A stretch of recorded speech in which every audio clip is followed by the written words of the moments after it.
แตบเต้ยไหวสาในปุญญาปารมีธรรมครูบาอาจารย์ภิกขุสงฆ์องค์เนนจุตนจุองค์ที่รับฟังรายการนี้อยู่ตังวัดตังวาขอความผาสุขในธรรมจุงมีแก่บรรดาพี่น้องศรัทธาตายกตาญิกาหนุ่มน้อยใจยิงตั้งหลายจุผู้นายคนวันนี้เฮาท่านทั้งหลายก็มาปะกันในรายการเสียงธรรมแสงอรุณของเจ้าวันศุกร์ที่17พฤษภาคมวันนี้เป็นวันเดือน8เหนือออก10ค่ำก็ใกล้เดือนเพ็งมานักแก่ที่จะเป็นวันสำคัญในทางพระพุทธศาสนาเอาท่านทั้งหลายเมืองเฮาก็ห้องว่าเดือน8เพ็งวิสาขบูชาไทยก็ว่าวิสาขบูรณมีดิถีว่าไปตามที่ภาษาแต่ละท้องถิ่นจะว่ากันไปก็เนื้อหาสาระของพระธรรมเทศนาเป็นธรรมข้าวได้ดำเนินมาถึงผูกท่วนสี่วันนี้ตั้งใจว่าจะเอากึ่ง แหมกึ่งจะยุดไว้วันศุกร์หน้าที่ว่าจะเอากึ่งนั่นเพราะว่าในขณะเวลาเนี้ยได้ถึงฝนถึงลมกลัวว่าไฟจะดับเป็นประการแรกประการที่สองก็กลัวว่าวัด ซึ่งเป็นอยู่แล้วจะมัดใจตัวเก่าแหมเสี่ยงจะไปบลอดก็เลยตั้งใจว่าจะเอาเกิงหนึ่งแถมเกิงหนึ่งตั้งใจว่าจะเปิดสายให้ท่านทั้งหลายได้อู้ได้จากันแต่ว่าวันซื่นนั้นบัดตันได้อู้กันเป็นแต่เป็นว่าสักกรรมเนื่องด้วยว่าเวลามันโยนเข้ามามันจำกัดเข้ามาติ๊กๆใช้เวลาของทางสถานีนักลำไปก็จะไปเบียดบังรายการอื่นเพิ่นวันนี้ก็เลยตั้งใจว่าจะเทศเอาครึ่งหนึ่งในผูกท่วนสี่ในเรื่องนี้เรื่องกรรมกาดำนี้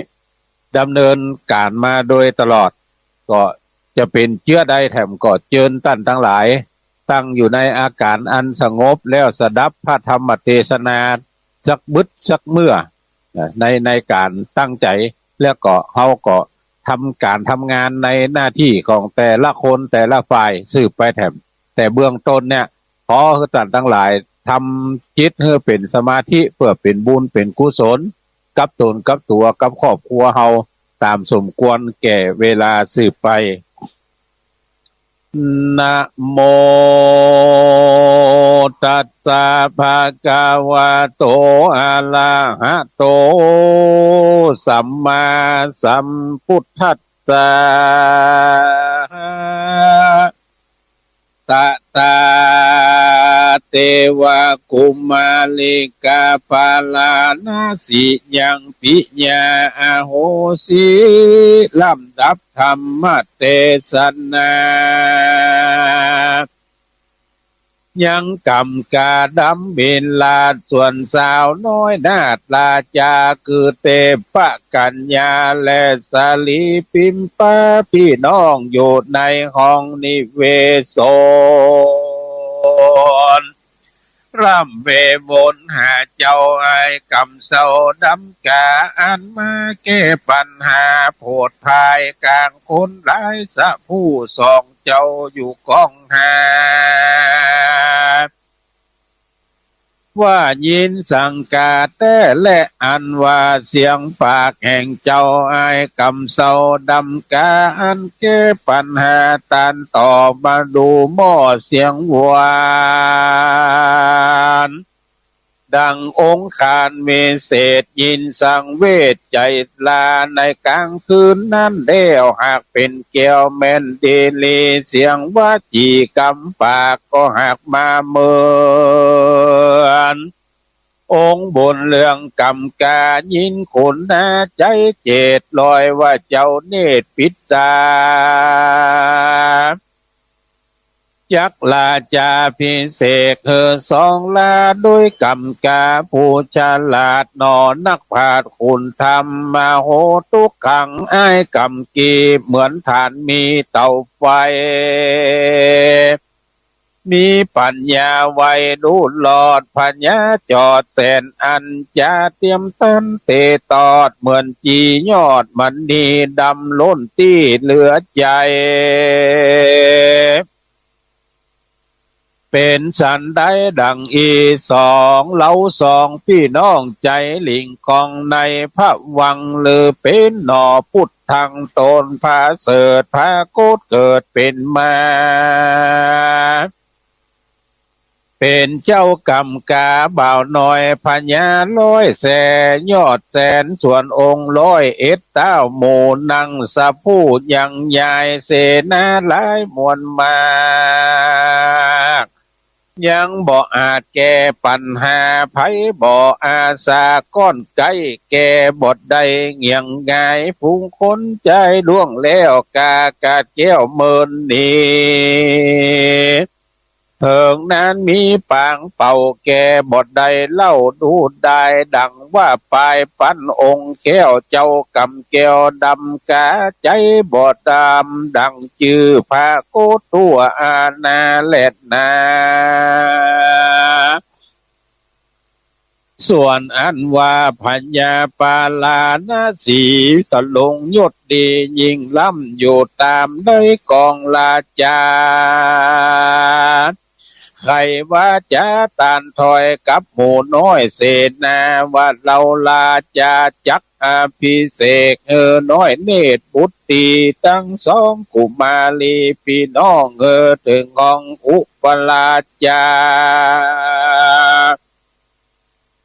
กับอ้ายกำกาผู้ฉลาดหนอนักปราชญ์บุญมีจะควรจักดีเลี้ยงสว่างเสียงสุขใจดังน้ำใสบ่อแก้วได้อาบแล้วจิ้งเจยบานอุทกาทานแม่ใหญ่อาบอดไร่สมงามบุญสมปานนักผาดเจ้าป่าหมู่เข้าต่างดีจักมีสีสะอาดอันปบผาดคุณธรรมนี่แลลาจาโนส่วนร้อยเอ็ดเต้าพัญญากับเสนาอามาตเขาพระมาตใจจิตยังบัวพิษนั่งเกลาผิดลีดเบาโบราณเสียติจักขานอานุภาพบ่องอาจลุ่งเรืองไหล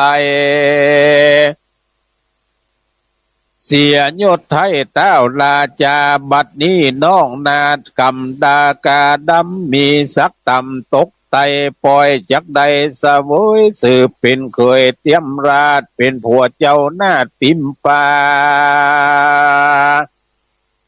กับเทวกัญญาเลิศฟ้างามเงินนาหรือจาบัดนี้แสนเมืองมาหนอฟ้านางหนอลาโซภาก็จักมาเสียสีเป็นภาคินีเตรียมหอ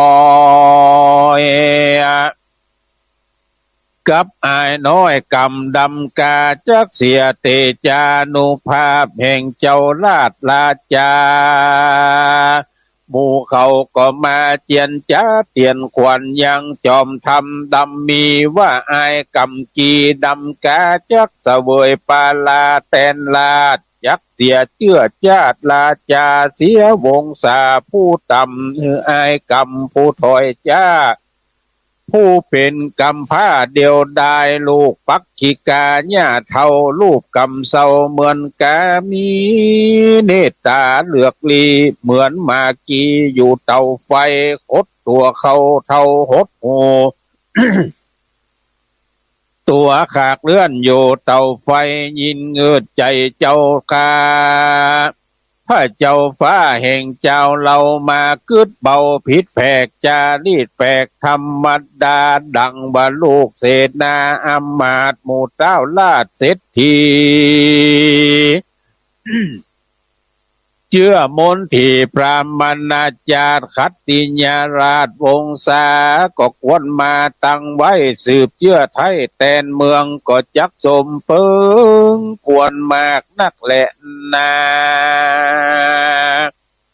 เมื่อนั้นพญาปาลานาสีนั่งเกลาปลายปันเจ้าทัดทองยังพิมพ์กองเมืองลาดได้ยินกำอำมาตย์และเสนามาก่าวจาจาติลาดโดยกรรมประมาทนินตาหะทัญญากัดกั้งจริงเสด็จหลังเข้าไปในถามจอมใจลูกแก้วตั้ง8 องค์แล้วเรียงกันว่าสี่โสพันเฮ้ยลูกลักปอผู้ใดจักสืบต่อวงศาอาภิเษกกับไอกำดำกาเป็นราชาสืบเชื่อนักปราชญ์ลูกน้อยนาฏตั้งหลายจุ่งกล่าวถวายบอกแสงรู้แจ้งแก่กูปอแดเตอเมื่อนั้นลาจะทิดาตั้ง6 พี่น้องบ่ถูกต้องใจเขาจิ้งถวายเล่ากำจากับราชาโต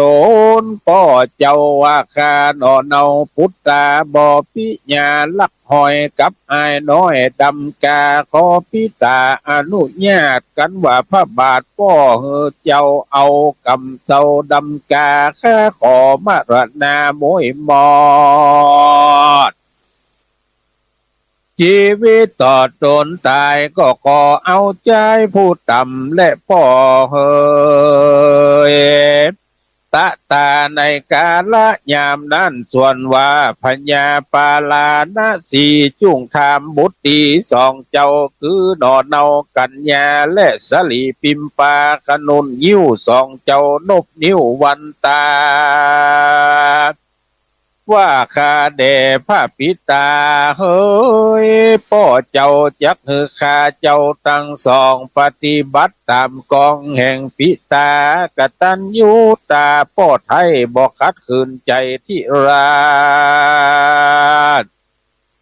จักเธอข้าน้อยนาดเป็นพระดิญญากับกำดำกาผู้ฉลาดข้าน้อยนาดบอกขัดขืนขอถวายผู้มินนั่งเก่าโตนเป็นเจ้าจอมหัวเอาเป็นผัวแห่งข้าทั้ง2บ่ญาจะแล ตะมาทังปะกาเซนโตสัทธาอาหะสัทธาอันว่าสัพพัญญูตนเป็นคู่แก่โลกนำสัตว์คำโลกโอกวัตสงสารเพื่อเถิงนิพพานเป็นที่แล้วจริงใครข้าอุบเกี่ยวติสนาเป็นวรกถามว่าตะตาลาจาเตวะจะกุมาลิงกาดังนี้เป็นตนภิกขเวดูลาภิกขุทั้งหลายนิยายนี้จะกล่าวจี้ถึงองค์เต้าฟาลานะสีตาลงยศดีสักใหญ่อยู่ตามใต้กองธรรมได้ยินกำลูกแก้วสว่างแล้วหัวใจจริงเสด็จไปนั่งอยู่ในที่ห้องลงพิจารณา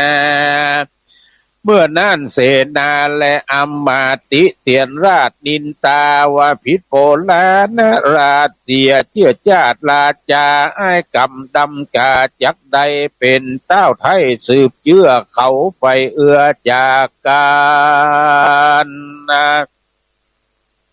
ติเตียนควรว่าบ่จอบเสียยุดยอบลาจาและนาตะตาโพธิสัตโตส่วนอันว่าปรมโพธิสัตเจ้าโตนอเนาผู้ฉลาดเชื่อนักปราชญ์คุณธรรม อยู่เก้ขังเรือนยาเท่าจักไข่ไต่เต้าเดินลาแอวดงป่านำนาจิ้งอำลายาเท่าว่าขอญาจุ้งอยู่เหย้าเรือนลาหลานจักไก่กาไปสู่ป่าแอวเดินลาในดง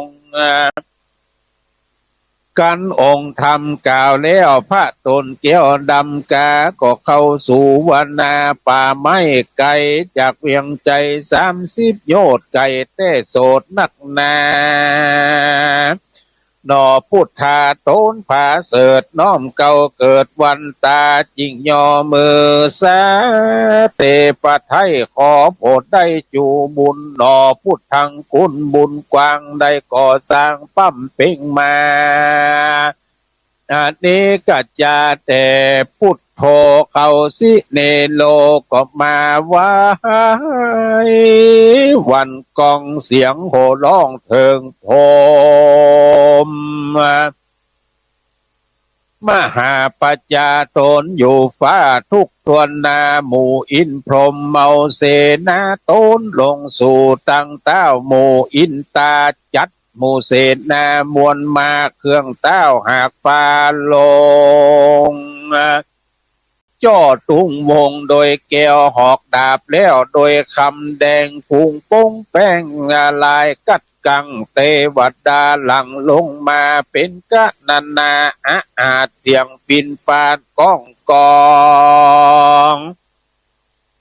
เครื่องติบยองหลายปันนาโตนสุพันไปก่อนนาอินเจ้าฟ้าญาตราโตนอินตาองค์อาจขี่จ้างลาดเอละวันเทวดานันเวทเฝ้าเห็นเหเจ้าพรากตาว่าติงสาอุขลุกนานามากกองลงสู่ห้องเมืองปาลาจะตุโลกาทั้ง4อันอยู่ที่เมืองจาตุมพญาทัตตลทะหุมหอกดาบ40,000อาจเสนากันถ้าปาบ่าวเกี่ยวแบกดาบแล้วก็ดาลงตั้งวิรุณองค์ใจเจตมุเตเวทมากลวงลาย30,000ปลายพวกดาบเต็นพระภาพลงมาวิดูปักขาโตนยศยิ่งฟาดปินสิงเสียนอานจ่อตุงตันมัวเมิดเสียงถืดร้องหาพุงหน้าแกนาคน้ำยอยืนเขียวย้ำคมพายปะดิวานลายจุดจอดก็ปากันลอดลงมากำหนอโปธากำดำกาพญาสุวรรณศักดิ์ใหญ่ปาหมู่ไพร่กลุ่มพันมือถือกันหอกดาบเลื่อมมาวิจุลาหมู่เทวดาลงสู่ห้องของเขตต้องอรัญญาตัดที่อายกำดำกาอยู่ที่ป่าไม้หมู่ภูเขาดงด่านดาวเหนือเวียงที่นั่นหันแลส่วนอันว่าเทวดาต่างหลายมวลมากมีพญานาคนาคาหุ่นอินตาตั้งเต้าราชมหาพรหมก็ย่อพระนมตั้งเก่าไว้ซึ่งเจ้ากำดำกาอยู่ระวังตั้ง8ด่านมีหลายทานเนืองนั้นเสียงหอยสั่งปิ้นปาดกองอากาศเมืองปาลานะสีส่วนวิสุกรรมตนฉลาดกันมาใจราชองค์อินถ้าลงสินสักใหญ่ก็จริงได้เนรมิตแปลงเวียงมีเมฆเลี้ยงเป็นทอยประดับโลเรียบร้อยโดยรัตนังมีตะวาลังทั้ง4ด้านบนโดบลาดกวางมุงบนสัพปทนและชัดกังจอตุงคันขอบคายไปเป็นโคงใจระรื่นหอมรสลื่นกินจวนจันเทวดานันม่วนเล่นเหาะ หยอกเต้นแอวอ่อนผุนดีวอนหายโศกเสียงพระบุญเสียงหนอโพธามีหมู่เทวดายายหลอด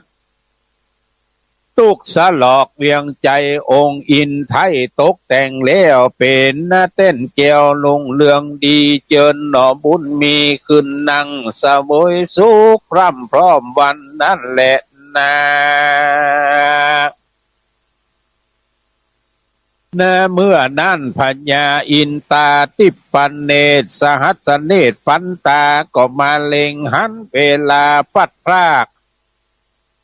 แห่งนางน้อยนาฏจันตะเตวีกับหนอบุญมีกำดำเศร้าเจ้าอยู่โศกเศร้าบ่สุขีอยู่เมืองมิถิลานากราอาศัยเรือนหญ้าเทา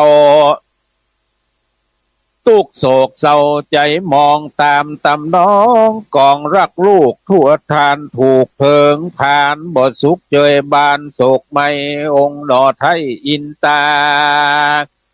มีพระญาลู่แล้วโตนต้านเกี่ยวอินตาก็เสด็จดีลาไปรับเอายังแม่แห่งเจ้ากำดำการีบเร็วมาบอดจ้าเมื่อนอนลามารดานอนใส่ยาในเรือนยาแล้วกว่าสานมามอบเพื่อกำดำกา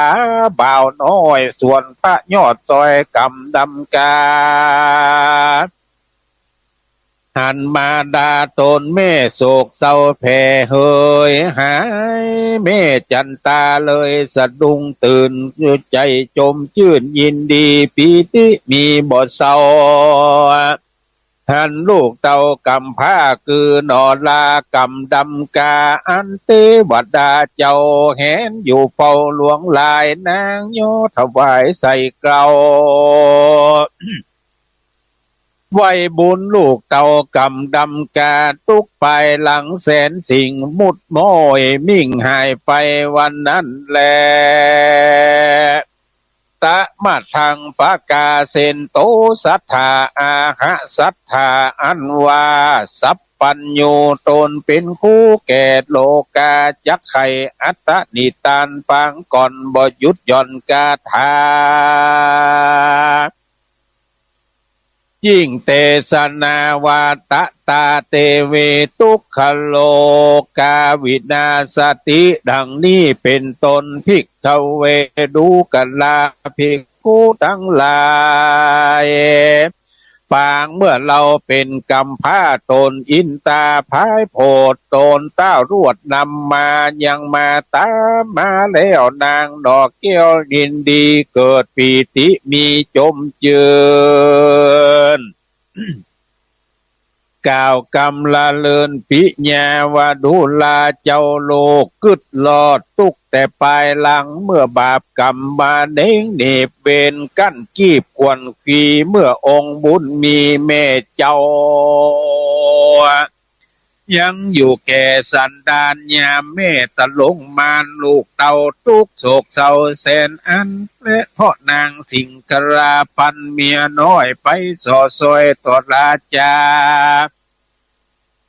มีมายาสนสอกับตนป้อเสนาผู้ปาลาใจบาปเก็บโทษหยาบโมโทสา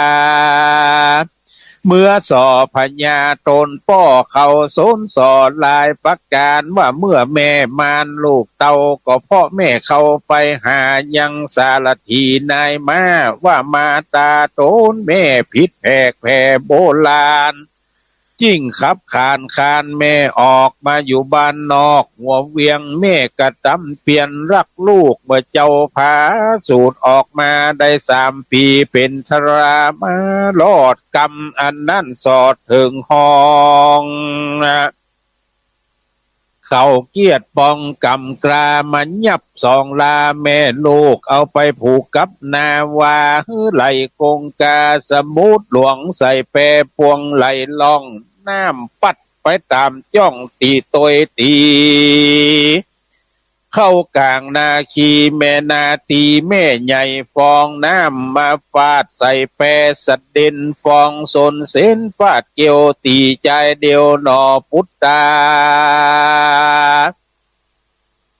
ฮือไก่กราภาคแม่วิบากแต่ปลายลา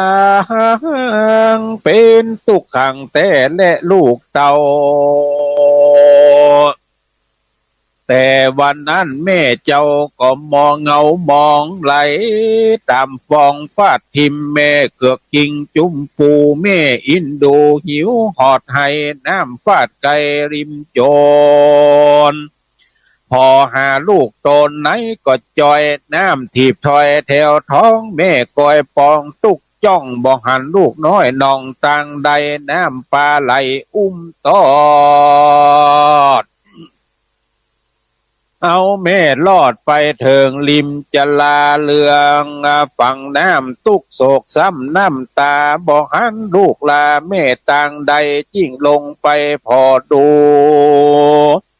ก็บ่ปบบุญจูสักจ้องขึ้นเรียบล่องตัวหาตามรู้ผาหินแห่บ่หันลูกแม่ต่างใดแล่นซอไซเล็งดู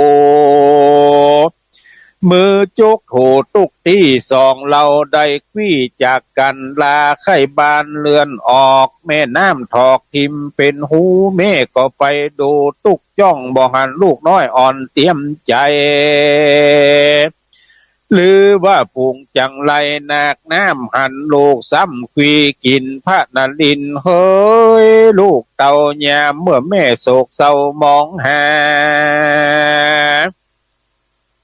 ยังพุทธาลูกน้อยให้สะซ้อยอยู่รินจนทวนใจดาขาดไกมรณาใจจิตชีวิตบอดแตกมั่งพ้อยเล่าอ้างคืนมาแม่ร่ำให้หาอยู่จะใจหิวหอดให้ร้อยแรงกลัวลูกลักแปงเจ้าตายพระสมสายตกน้ำแหลดนาโอยนอทุกขังใจโศกคนในโลกสงสารบ่มีภัยตุกผ่านเหมือนแม่ตุกนักแก่ทาลนแม่เววนน้อมไว้ขอเทพปัทไทยมาจวยบุตรแม่ก็มาเรียกร้องงมตามจ้องหินพาพับฐานาเตรียมฟังแล้วจริงเดินทางไปตามแก่งกูแม่แล่นไปหาหันหินผาเกลื่อนกิ่งน้ำฟาดทิมเป็นฟองขาวเป็นเปียวยาวย่านกว้างสุดที่อ่างใจต้นถ้าบนลำให้ดึกตื่นได้เรียบตามมาปอตะวันกากาดก้อยลาร่วมมอยเข้าเกี่ยวลูกใจเดียวเจ้าแม่ตายแล้วแต่ต่างใดลมพัดไหวกิ่งไม้นกร้องเรียกใดหากันมืดมัวตันต่ำก้อยลงลำหอยลงแสงตาแม่แดงดังเลือดให้กิ่งเกือกตามดงในละวงแม่น้ำอกอาบย้ำตานองแม่อยู่กองก้อยทาเหมือนเสียงลูกลาจักมาเถิงเวลาดึกเรียกร้องแม่ยืย่องตัวฟังก็เพื่อหวังได้ลูกแก้วออกจากน้ำแล้วเรียกหาบางอุลาลำล่องไกลอีค่อยให้ในดงนา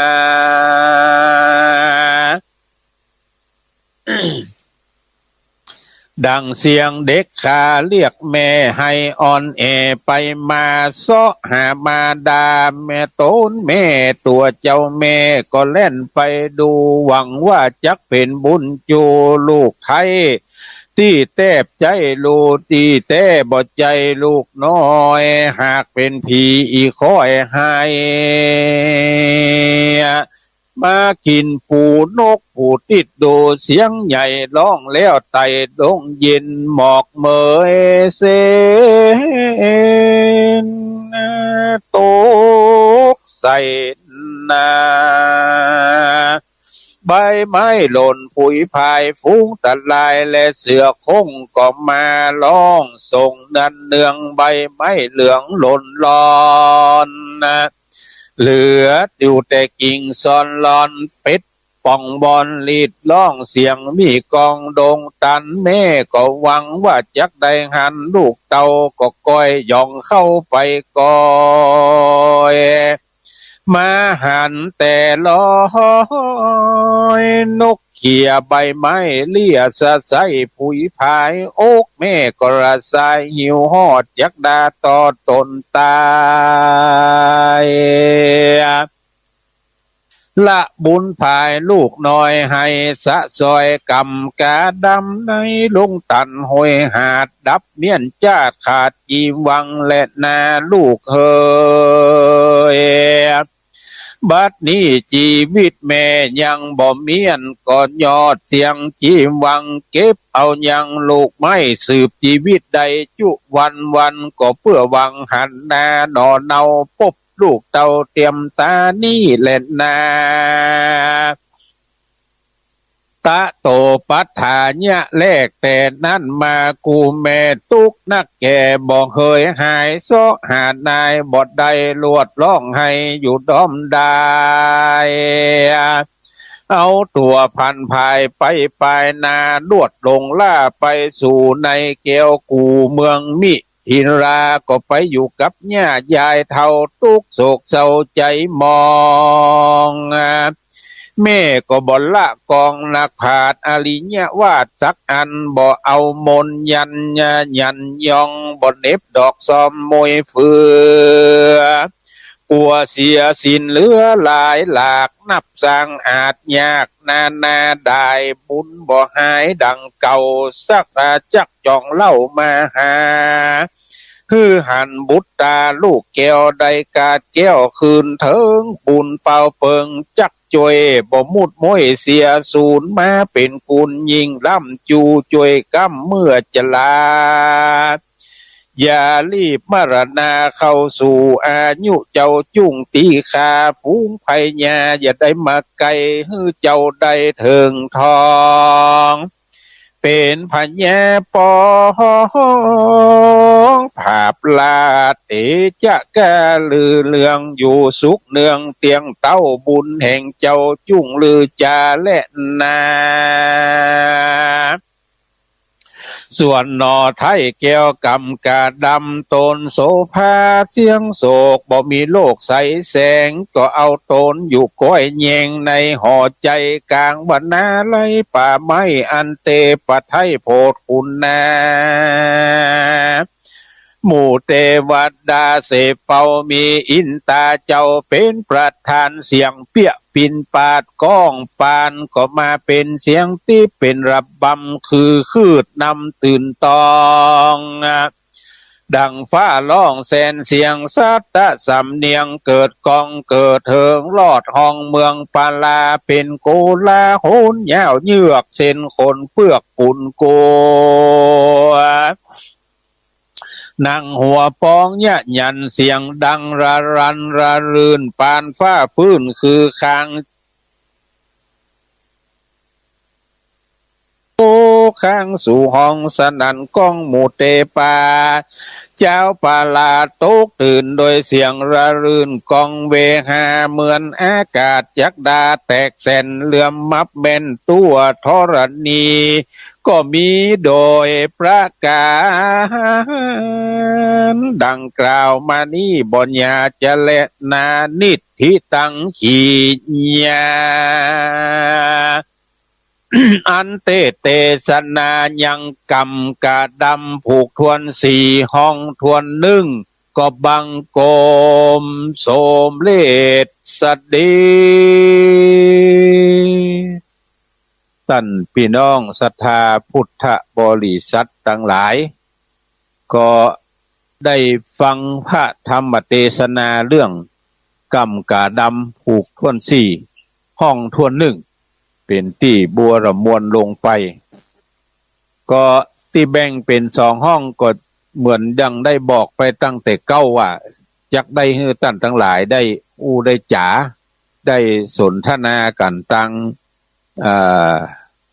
โทรศัพท์ก่อนที่จะเปิดสายให้ท่านทั้งหลายได้อู้ได้จ๋ากันก็จะขอโอกาสประชาสัมพันธ์งานหลายๆงานวันวันวันนี้วันที่17เฮาท่านทั้งหลายก็เข้าสู่การตกแต่งห้างตำดายังเครื่องกินครัวตานทั้งหลายหลายๆที่หลายๆตังก็มีมงคลตาล้อวัดของท่านอาจารย์วันใหม่ก็จะจัดให้มีการตอดผ้าป่าท่านเจ้าคุณวัดผาซ่อนแก้วตั้งเพชรบูรณ์ว่าเพิ่นจะมาเป็นต้นเป็นเก้าในการตอดผ้าป่าในวันที่19วันอาทิตย์วันฮือเนี่ยวันฮือเนี่ยเพิ่นจะมาตอดผ้าป่าที่มงคลตาล้อในช่วงเจ้าแล้วก็ในเวลาเดียวกันนั้นที่วัดม่อนจอมพอวัดของตุลุงดอยก็จะจัดให้มีพิธีอายุวัฒนมงคลครบ77ปี55วรรษาของหลวงปู่พระครูปฏิภาณธรรมทินพร้อมกับโดยพิธีเปิดงานสัปดาห์ส่งเสริมวันวิสาขบูชาประจำปี2567ในวันอาทิตย์เวลา 9 โมงนี่จะมีพิธีบูชาเต้าจตุโลกบาลทั้ง4ต่อโดยพิธีสะเดาะนพเคราะห์เวลา 9 โมงครึ่งพระสงฆ์ศรัทธาประชาชนที่ได้รับอาราธนามาที่ได้รับการเชิญชวนมาก็จะมาพร้อมกันบริเวณวิหารของวัดม่อนจอมพอวัดอรัญญวิเวกคีรีเมื่อทุกอย่างพร้อมแล้วทั้งฝ่ายตุเจ้าพระเนนทั้งฝ่ายฆราวาสญาติโยมปากันมาจุ่มนุมกันในวิหารบัวละมวนแล้วบ่ก็จะได้อาราธนาหลวงปู่พระครูปฏิภาณธรรมทินได้จุดเทียนจุดธูปบูชาพระแก้วเจ้าทั้ง3ประการหลังจากนั้นปิตามัคคณายกก็จะได้นำเฮาท่านทั้งหลายกล่าวกรรมบูชาดอกไม้ธูปเทียนไหว้พระสมาทานเบญจศีลแล้วก็หลังจากรับศีลแล้วก็จะได้ประเคนขันตั้งสืบชะตาต่อประธานสงฆ์แล้วก็จะจุดเทียนมงคลต่างๆอันมีเทียนนวโลกุตละธรรม9 เล่มเป็นต้นเมื่อจุดเทียนต่างๆแล้วปิตามัคคณายกก็จะได้อาราธนาพระปริตรพระสงฆ์อันดับก็จะได้จุ่มนุมเทวดาหมื่นโลกจักรวาลหลังจากนั้นประธานสงฆ์ก็จะได้นำพระสงฆ์ทั้งปวงเจริญพระพุทธมนต์สืบโหราจาตาให้แก่หลวงปู่พระครูปฏิภาณธรรมทินคือมีอายุมั่นยืนยาวอยู่ก้ำจูวรพุทธศาสนาให้สุขภาพร่างกายจิตใจสมบูรณ์แข็งแรงดูตั้งได้ปฏิบัติศาสนกิจสืบไปแถมจบแล้วก็จะได้อาราธนาพระเดชพระคุณหลวงปู่พระครูปฏิภาณธรรมทินเนี่ยเขารับการผูกข้อมือจากพระมหาเถระที่มีอายุพรรษาแล้วก็ปิตามัคคณายกก็จะได้กล่าวกรรมสุมาควตานโอกาสเวนตานแล้วก็จะได้นำกล่าวกรรมถวายวัตถุทายทานหลังจากนั้นจะเชิญเจ้าภาพและผู้มีเกียรติที่ฮับเป็นเจ้าภาพสำหรับทายทานคนละกัน2กันเนี่ยเข้าประเคนถ้าไผ่บัดไปได้ไปในที่หั่นก็มอบให้คนที่อยู่ได้เกณฑ์ต่อไปแถมไผ่ที่ไปร่วมงานอาจจะนั่งไกลจะเตียวมาจ้าก็หัวโดยหัวเข่าแข้งขาก็บ่ดีก็สุขภาพบาดอำนวยก็หรือเข้าไปยากก็จะได้มอบหมายให้หมู่อยู่ใกล้ได้เกณฑ์หลังจากนั้น เกณฑ์เรียบร้อยแล้วบ่จะได้อาราธนาประธานสงฆ์กล่าวสัมโมทนียกถาแล้วก็นำพระเจ้าพระสงฆ์ทั้งปวงอนุโมทนาหลวงปู่พระครูปฏิภาณธรรมทินก็จะได้กล่าวขอบคุณพระเจ้าพระสงฆ์และสาธุชนที่มาร่วมงานโอ้วันฮือเนี่ยท่านทั้งหลายหันในลายกลุ่มก็มีพี่น้องจาก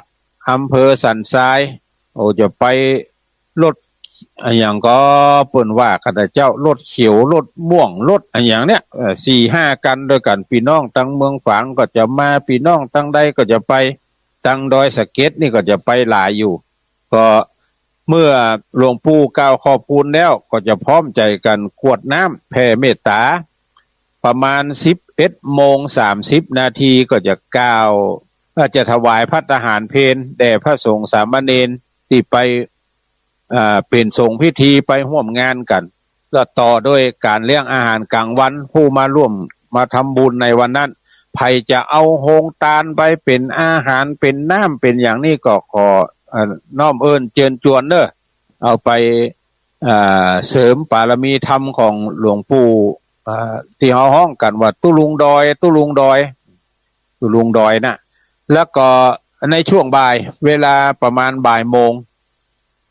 หลวงพ่อเจ้าคณะอำเภอเวียงป่าเป้าและคณะสงฆ์อำเภอเวียงป่าเป้าก็จะไปพร้อมกันกับผู้อำนวยการสำนักงานพระพุทธศาสนาจังหวัดเชียงรายนายกพุทธสมาคมแห่งจังหวัดเชียงรายประธานสมาพันธ์ส่งเสริมและพิทักษ์พระพุทธศาสนาจังหวัดเชียงรายท่านนายอำเภอเวียงป่าเป้าท่านวัฒนธรรมจังหวัดเชียงรายแล้วก็ภาคีเครือข่ายองค์กรด้านพระพุทธศาสนาวัฒนธรรมจังหวัดเชียงรายไปพร้อมกันที่มณฑลพิธีนั่นคือทางเข้าวัดอรัญญวิเวกคีรีม่อนจอมพอเมื่อไปพร้อมกันแล้วเวลาประมาณ13:20 นาที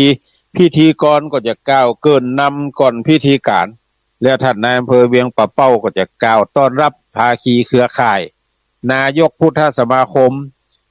จะกล่าววัตถุประสงค์ของการจัดงานที่เฮาฮ้องกันว่ากล่าวรายงานอันนั้นคือวัตถุประสงค์ของการจัดงานว่าการจัดงานวันเนี้ยมีวัตถุประสงค์จะได้พ่อง1 2 3 4 5ทำแล้วมันได้อย่างพ่อง1 2 3 4 5จบแล้วบ่ผู้อำนวยการสำนักงานพระพุทธศาสนาจังหวัดเชียงรายได้กล่าวคือข้อคิดต่อที่ชุมนุมนั้นอันบ้านเฮาฮ้องว่ากล่าวตอบเสร็จแล้วบ่จ้างฟ้อนก็จะฟ้อนเปิดงานจบแล้ว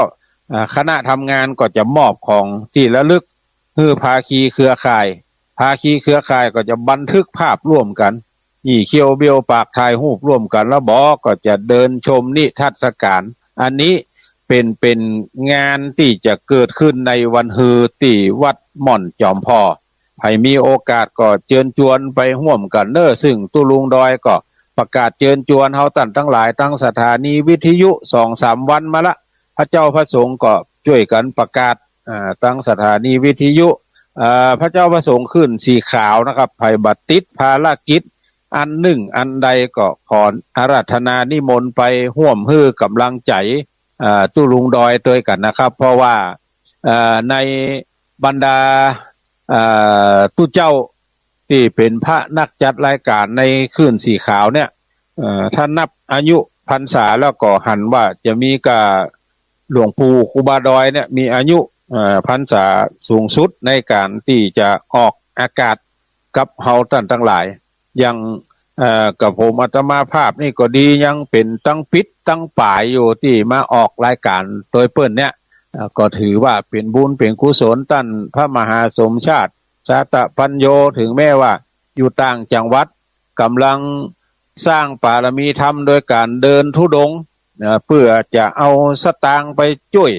โรงเรียนที่บ้านเกิดเปิ้นก็ตามเปิ้นก็ประชาสัมพันธ์ในงานนี้โดยตลอดเฮาท่านทั้งหลายก็ถ้าไผบ่ว่างวันติดก็ไปวันพุธไปช่วยกันตกแต่งห้างตำดาก็ผมอาตมาภาพพร้อมกับโดยลูกศิษย์ลูกหาและคณะศรัทธาก็จะเอาโขงจัตตาไปตั้งเอาสตวงนพเคราะห์ไปตั้งจะเอาขันตั้งไปตั้งแถมวันพุธเป็นเจ้าภาพร่วมกันแล้วก็วันฮือไผว่างวันฮือก็ไปด้วยกันมีงานหลายสิ่งหลายอย่างเด้อเอาโฮงทานตั้งพี่น้องศรัทธาเฮานามสกุลเดชอุดมก็ดีนามสกุลโหหลายๆนามสกุลที่เป็นญาติพี่น้องของตุลุงดอยเนี่ยไปร่วมกินหอมตาลด้วยกันเน้อเกาะกลุ่มรุมลากันไปที่วัดม่อนจอมพอในวันฮือตุลุงได้บวชในวรพุทธศาสนาเป็นตุเจ้ามาได้55 ปีละ อายุ77 ปีบวชมาแล้วได้55 ปีก็ถือว่าเป็นมหาเถระแห่มตนหนึ่งที่จักได้การกรุงรุ่งเรืองในวรพุทธศาสนาเจริญอายุวัฒนมงคลต่อไปไปหน้าแถมไผจะอู้จะจากัน0817964608โทรเข้ามาเนอะ0817964608อยู่ทางใดฟังจากสถานีวิทยุไหนห้วยตองซักก็ถ้าจะดีละทางอื่นก็ดีละ8 จังหวัดภาคเหนือไผฟังรายการนี้อยู่จะโทรเข้ามาอู้มาจ่าตะกี้ก็หันว่าอู้กับตุลุงยองหลายสายเอาเนอะมาละ6719เจริญพรโอ้ฝนตกก็ปัดโทธรรมโมสังโฆเด้อเนี่ยเต็ดก็ดีเต็ดจำเป็นได้แข่งกับเสียงฝนตกใส่สังกะสีล่ม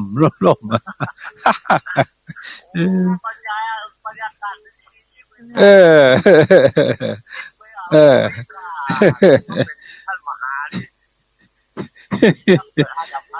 เออเจริญพรเจริญพรสายต่อไปฮัลโหลครับภาษาเจ้าเจริญพรฟังจากตั้งใดในกำนวนดินดำตำบลเจซ้อนอำเภอเมืองสระลำปางยาวดินดำเจซ้อนแล้วมาฝนตกอ่ะฮะเดี๋ยวได้กันลังตกเลยเจ้าดีละจะได้กินเห็ดหอบฝนตกเจอจะได้กินเห็ดหอบ3-400กันว่ะ300-400ไปถ้ากินเด้อซื้อจิลาบกินก่อนเด้อโอ้ธรรมโมสังโฆเด้อแป้งเหลือจีนก่อนนี่ยินดีเนอะสายต่อไปเจริญพรฟังจากตั้งใดเมสุเกี้ยวฝนตกก่อบ้านฮงนี่กำลังทึ่งดีละห้วยตองซักดังละสาธุเจริญพรสายต่อไปเมินแล้วบ่ได้อู้กันอ่ะฝนตกก็เมืองนั่นนี่กำลังล่มถูกได้ปิดหน้าต่างโดยอันเสียงฝนตกใส่สังกะสีมันดังยินดีเนอะยินดีเนอะ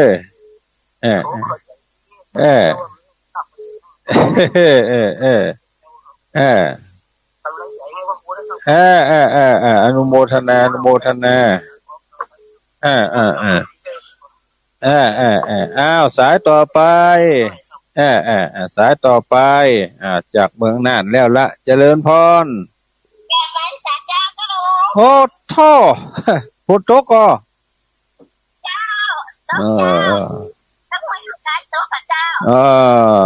ตกดีละจะได้กินเห็ดหอบแฮมลาย5อยู่มันบัดทองใบไม้เด้อใบไม้หนาแล้วใบยินดีเนอะสายต่อไปเจริญพรไปศาลเจ้าห้วยบ่อทองฝนตกกันน่ะต้องลุ่มบุญบ่อทองเจ้ารุ่นขนาดมีก็เย็นอยู่ห้วยบ่อทองน่ะนี่ขนาดนักอ่ะยินดีเนอะสายต่อไปเจริญพรยินดีเนอะจากทางใดหายินดีเนอะยินดีต่อไปสายต่อไป0817964608ใครจะโทรมาอู้มาจ่ารายงานการรับฟังว่าฟังจากทางใด ตั้งเมืองฝางมาละวังเหนือมาละเจริญพร เจ้าเลขาเจ้าคุณลุงแดง จากทางใดหา ลุงเหนือเด้อ ลงเหนือลงเหนือฝนตกก่อ นั่งห้องเพลงนั่งห้องตลก ทางนี้พอแล้วไปละห้าแล้วตั้งแต่ตีสี่มาแล้วเนี่ยอ๋อ มาได้เพลงของกัน ก็เดี๋ยววันเพิ่งไปหัวเขื่อนมั้งอ่ะดูว่าฉันก็คงทุกคนนะ อ๋อดีละดีละยินดีเนอะอ้าวสายต่อไป0817964608จะไปลืมเนอะท่านทั้งหลายวันฮือไปร่วมการร่วมงานกันเนาะใครอยู่สายใต้ก็ไปตั้งใต้ก่อนท่านอาจารย์พระครูอภิวัฒนะวิกรมรองเจ้าคณะอำเภอดอยหลอกับตู้เจ้าพนักจัดรายการสายใต้เนี่ยอาจารย์พระครูสุเมธธรรมเสวีเจ้าคณะตำบลดอยหลอเขต1เนี่ยจะน่าจะไปช่วงบ่ายเพราะว่าช่วงเจ้าติมงคลตาล่อทั้งใดกะละบ่ได้โอ้แหมงาน1เนื้อตั้นทั้งหลายวันอาทิตย์ที่9 มิถุนาวัดอาจารย์ท่านวรรณชัย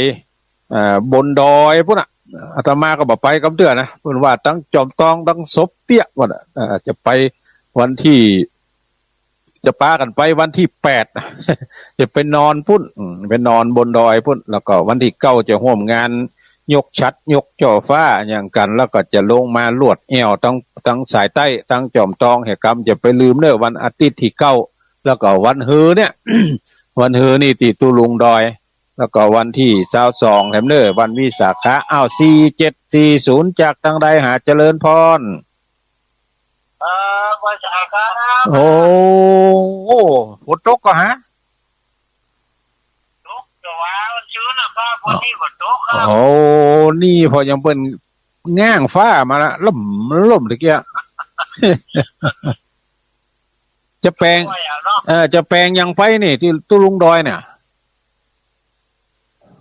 บอกพูดเลยนะครับเดี๋ยวพื้นกันเนาะกึดเมนูบอกเลยนะกึดเมนูบอกเถอะ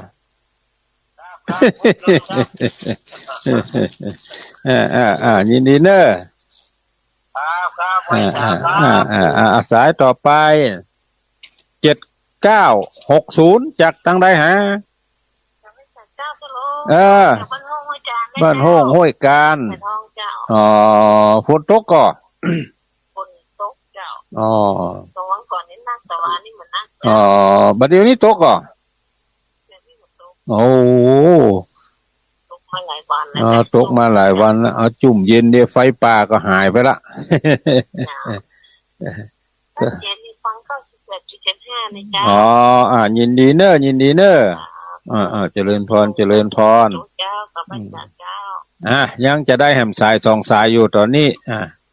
เจริญเนอะเจริญพร742จากทางใดหา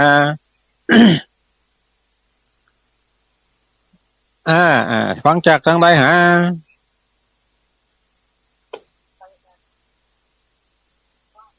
ปุญญาวาสวิหารลำปางเนาะชัดเจนก็หาทางพุ่นฝนตกก็นี่ไปเลยนี่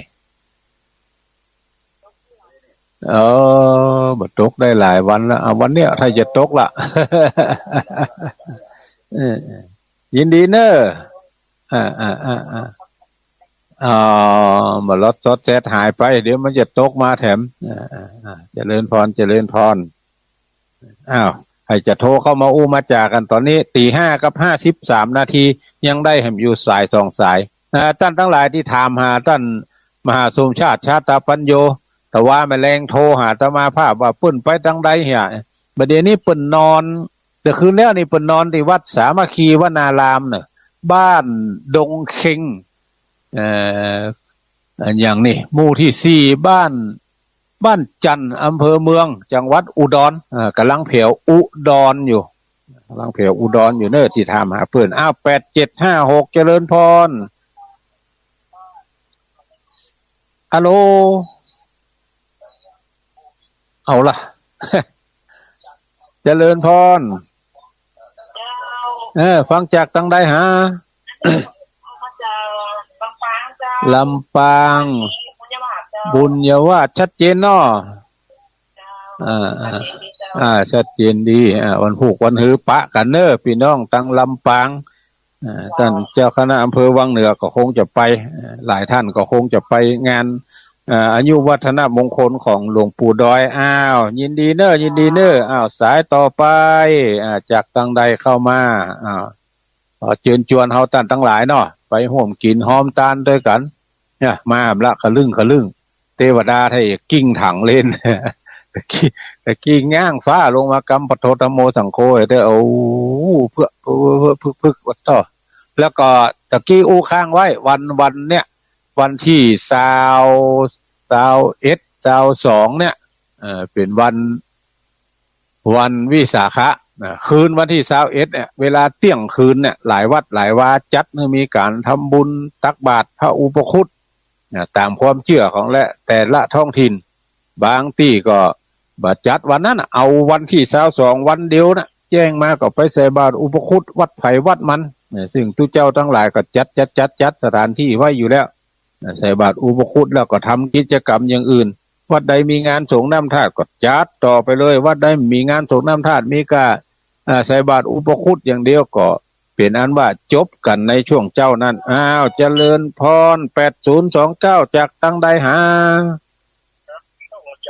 โต้งหัวจ้างยินทีเนาะฟังฝนตกก่อนเดี๋ยวนี้ฝนตกก่อนนี่โอ้ว่าโธ่โหอย่าดูตั้งกินเฮ็ดทอบแล้วนี่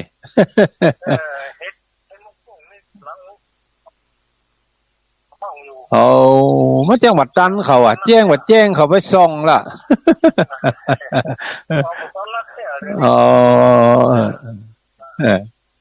ยินดีเนอะ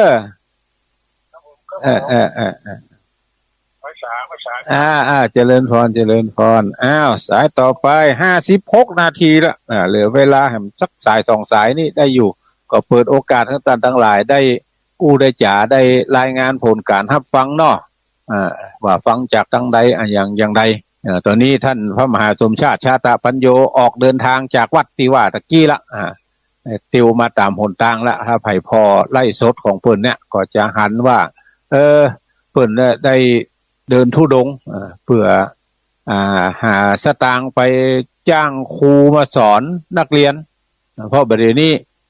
รัฐจะให้เฮาท่านทั้งหลายเนี่ยมีส่วนร่วมในการเสาะหาครูมาช่วยสอนซึ่งเป็นครู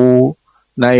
ถิ่นนั้นๆมาช่วยสอนลูกหลานเฮาท่านทั้งหลายเพราะว่าบัดเดี๋ยวนี้ท่านลงเปิ้นก็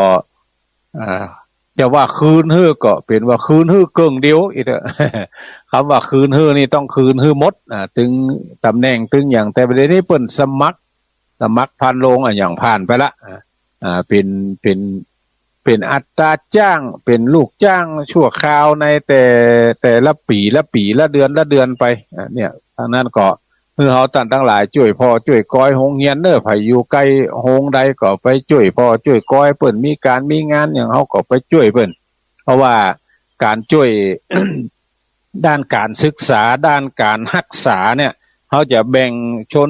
ชนชาติเชื้อชาติวรรณะบ่ได้จะต้องคือสิทธิ์